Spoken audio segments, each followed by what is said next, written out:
নমস্কার বন্ধুরা, কেমন আছো তোমরা সবাই? আশা করছি সবাই খুবই ভালো আছো। আমিও ভালোই আছি। তো আবার একটা নতুন ভিডিও নিয়ে চলে আসলাম। তো আমার বরমশাই কি বাজার করে নিয়ে এসছে সেটাই তোমাদের সঙ্গে শেয়ার করব। তো শনিবার দিন, এটা শনিবারের ভিডিও। তো শনিবার দিন হচ্ছে আমার বর অফিস থেকে বাড়ি আসার পরে বলল যে মাছালা ফোন করেছিল, তো কাতলা মাছ আছে নিয়ে আসি। তো আমি বললাম ঠিক আছে নিয়ে এসো। আমি কিন্তু মাংস আনতে একদমই বলিনি। তো আর একটা প্যাকেটে ছিল মাংস। তো আমি প্রথমে ভেবেছিলাম হচ্ছে ছোট মাছ নিয়ে এসছে। ছোট মাছ সত্যি কথা বলতে আমার খুবই ভালো লাগে। আর এই একঘেয়েমি রুই মাছ খেয়ে খেয়ে না ভালো লাগছে না। তো ভালো, এটা অনেকদিন পরে এই কাতলা মাছটা পাওয়া গেছে।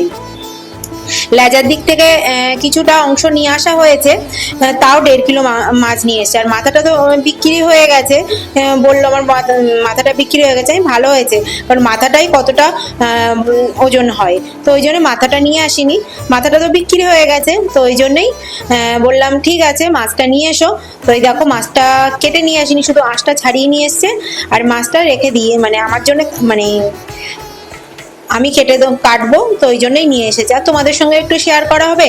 আর এরা না ঠিকঠাক মাছ কাটতে পারে না, ওই জন্যই হচ্ছে মাছটা কাটিয়ে নিয়ে আসিনি, আঁশটা শুধু ছাড়িয়ে নিয়ে এসছে। আর এই যে পাখনাগুলো আছে পাখনাগুলো কেটে নিয়ে এসছে। আর বড় মাছ বুঝতেই পারছো, তো ওই জন্য একটু কাটতে অসুবিধা হচ্ছে। অসুবিধা বলতে খুব একটা অসুবিধা হচ্ছে না, আমার বটিতে ভালোই ধার আছে। তো তাও একটু মাঝে অসুবিধা হয় বড় মাছ। তো এই যে দেখো, এবার দেখো খুব সুন্দর করে পিস পিস করে কেটে নেবো। আর কে কে এরকম মাছ কাটতে পারো আমাকে অবশ্যই কমেন্ট করে কিন্তু জানাতে একদমই ভুলবে না। তো যাই হোক, এই যে দেখো খুব ছোট্ট ছোট্ট করে, খুব মানে খুব বড়ও না খুব ছোটও না। আর ওরা কি করে জানো তো, ওরা একদম পাতলা পাতলা মাছের পিস করে, যেটা আমার একদমই ভালো লাগে না। আর এই যে মাছের যে দাগার পিসটা না, দাগার পিস থেকে না কিছুটা অংশ পেটির পিস বেরিয়ে থাকে। ওই যে ভাজতে গেলে না খুব অসুবিধা হয়। যে দেখো পেটিটা দেখো। আর এই মাছের মধ্যে তেলটা নিয়ে আসলে ভালো হতো। আর এই একটু একটু যে তেল ছিল না, আমি তেলটা বার করে নিয়েছিলাম। তো বার করে নিয়েছিলাম, তেলটা একদিন ভাজা হয়েছে। যদি আমি বললাম একটু তেলটা নিয়ে আসতে পারতে, মাছের তেলটা বেশ খাওয়া যেত। দেখো সবসময় তো মাছের তেল আমরা খাই না, আর মাছের তেল খাওয়া সবসময় ভালোও না, মানে অতটা খেতে আমার পছন্দও হয় না। কিন্তু পছন্দ না, ভালো লাগে, কিন্তু সবসময় খাওয়া অতটা ভালো না তেলাক্ত জিনিস। তো বললাম তেলটা তো খুব সুন্দর ছিল, তেলটা নিয়ে আসতে পারতে। তো আমার বর বললো নিয়ে, আমার বর আসলে তেলটা মাছের তেল খায় না, আমি তো ভালোই খাই। না, আমার বর নিয়ে আসতে চান, আমার বর একদমই পছন্দ করে না।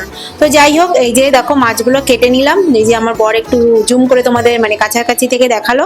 আর এই যে দেখো চিকেনটা নিয়ে এসছে, চিকেনের মধ্যে আবার পা নিয়ে এসছে। আমার বরের কত ভালোবাসা দেখেছো, আমি জানে আমি চিকেনের পা খাই, তো আমার জন্য চিকেনের পা নিয়ে এসছে, আবার মেটেও নিয়ে এসছে। কারণ আবার বলছে তুমি তো বলেছিলে চিকেন না আনতে, আমি দেখো চিকেন নিয়ে পা নিয়ে এসছি, আবার মেটেও নিয়ে এসছি। কারণ আমার চিকেনের মেটে খেতে আমার খুব ভালো লাগে। এই যে দেখো চিকেনের পাগুলো বেশ সুন্দর করে ছাড়িয়ে নেবো। কেকে ছাড়াতে পারো, অনেকের হবে তো ঘেন্না লাগছে, কিন্তু এটা যারা খায় তারাই জানে যে চিকেনের পাটা কত সুন্দর লাগে। আমার বর কিন্তু চিকেনের পা খায় না, আমার জন্যই নিয়ে আসে।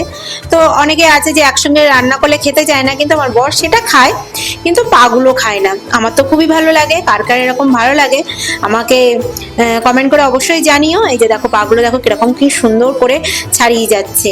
আর অন্যদিন কি হয়, অনেক জলটা গরম হয়ে যায়, আজকে জলটা একদম পারফেক্ট হয়েছিল, ওই জন্য খুব তাড়াতাড়ি ছাড়িয়ে গেছে। এই যে দেখো এবার চিকেন মাছ সব ধুয়ে গুছিয়ে ফ্রিজের মধ্যে রেখে দেবো। এখন তো খাওয়া হবে না, তো ওই জন্যই ফ্রিজের মধ্যে রেখে দেবো। আমাদের এরকমই চলে, আমাদের একটা মাছ আনলে হয়তো 1 সপ্তাহ 1.5 সপ্তাহ হয়ে যায়। কারণ আমাদের এখানে তো সবসময় মাছ পাওয়া যায় না, আর পাওয়া গেলেও সবসময় ভালো মাছ পাওয়া যায় না। রবিবার শনিবার রবিবার এরকমই বেশি মাছ পাওয়া যায়। আর একটা মাছের দোকান ছিল, সেই দোকানটা উঠে গেছে। জানোই তো এখানে মাছের কত মানে সমস্যা, মানুষ কমপ্লেন করে। তো ওই মাছের দোকানটা উঠে গিয়ে না আমাদের এত সমস্যা হচ্ছে যে সমুদ্রের মাছগুলো না আমরা খেতে পাচ্ছি না। তবে একটা দোকান খুঁজে পেয়েছি, তবুও সেই দোকানের মাছ আর ওই আগে যে দোকানটা ছিল সেই দোকানের ভিডিও তো অনেকেই দেখেছো। যারা দেখুনি আর একটু বলো, তা এখন তার দেখাতে পারবো না। তো যাই হোক।